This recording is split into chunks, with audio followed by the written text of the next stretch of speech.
Je pense que c'est une avancée, c'est un pas de plus, parce que d'où nous venons, c'est peut-être la première fois qu'il y a autant d'œuvres qui sont rendues en même temps aux Africains. En même temps, je voudrais dire que dans, dans mon ouvrage, je propose une solution totalement différente. Pour une raison très simple, que vous comprendrez, qui est arithmétique et qui est pragmatique. Si aujourd'hui on parle de 90 000 œuvres, si aujourd'hui quelquefois on parle même de 120 000 œuvres en général, si une loi par objet, nous ne serions plus là, vous et moi, et nos enfants peut-être, et plusieurs générations ne seront plus là. On aura toujours cette question de la restitution à résoudre. La restitution des œuvres, vous voyez, c'est, je dirais, c'est une problématique qui nous permet de reparler de notre histoire, de revoir en face l'histoire de la France dans sa relation avec l'Afrique. Ces œuvres qui sont au Quai Branly sont des témoignages de la rencontre entre deux civilisations, la civilisation africaine et la civilisation européenne. Quand deux civilisations se rencontrent, en général, il y a un enrichissement, il y a une addition. Dans cette rencontre-là, ces œuvres nous disent quoi? Il y a plutôt eu une soustraction chez les uns et une addition chez les autres. Une soustraction chez les Africains qui est venue effectivement compléter les œuvres qui étaient dans les musées européens. La problématique de la restitution, c'est justement réparer, je dirais, cette injustice et qui rééquilibrer les choses. Mais soyons bien clairs, les Africains ne demandent pas un charter, un matin, de vider tous les musées européens, mettre dans un charter pour aller à Bamako, pour aller à Dakar, pour aller au Bénin, je dirais. Non, non, ce serait pas raisonnable. Et ce n'est pas du tout l'objectif. Derrière la restitution, l'homme africain revendique en réalité sa propre identité. C'est donc une réelle, la problématique de la restitution, c'est donc une réelle opportunité pour ces deux peuples de dialoguer ensemble, mais d'une autre façon. Nous avons des aspirations d'un dialogue innové, d'un dialogue égalitaire. Et nous avons des aspirations d'une réelle fraternité culturelle entre la France et les pays africains.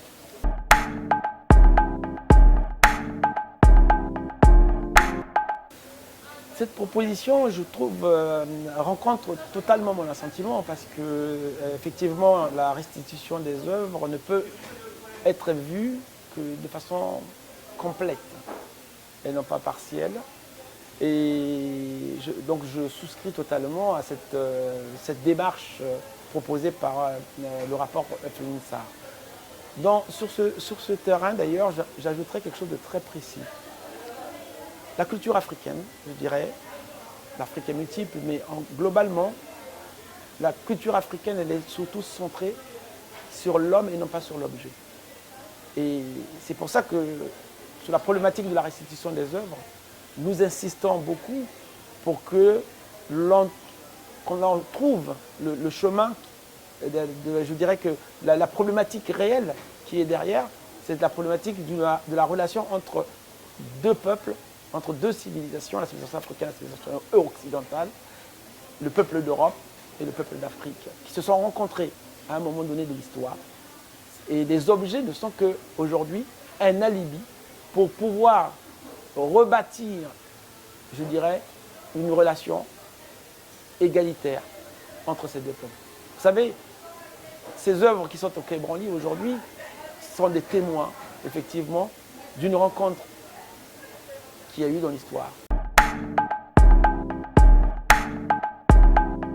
L'idée, c'est de pouvoir traiter le sujet de la restitution de façon globale, créer une loi qui soit une loi uniforme pour avoir un traitement uniforme du sujet.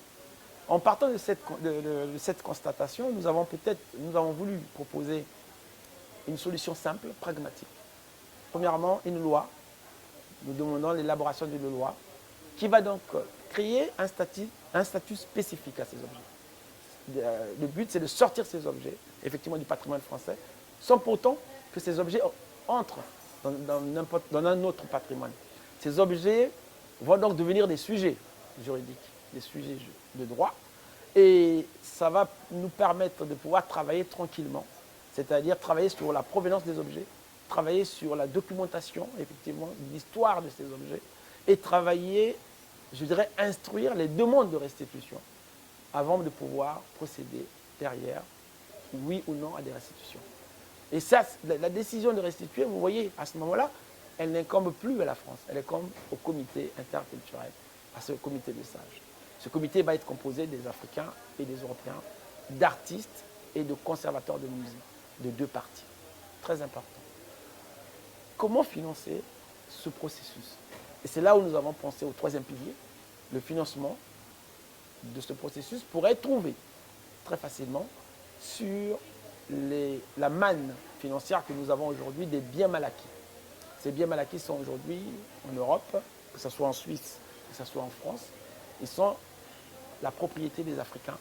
Mais cette manne reste indisponible aux États africains, puisqu'on ne peut pas les remettre dans certains États, puisqu'on a peur que cet argent soit dilapidé. Donc, nous proposons, nous disons, à ce moment-là, c'est récupérer cette manne et créer un fonds de développement du patrimoine africain. Et le fonds va être doté, va trouver de l'argent sur les biens mal acquis. Et ce fonds va être géré par le CIC. Et donc, ce fonds va servir d'une part à construire des nouveaux musées, là où il y a besoin, à rénover et réhabiliter certains musées anciens qui sont aujourd'hui dans un état où il faut effectivement remettre, et aussi à encourager toutes les autres activités culturelles partout où c'est possible. Donc voilà comment nous allons réussir à redynamiser la culture grâce à cette problématique de la restitution.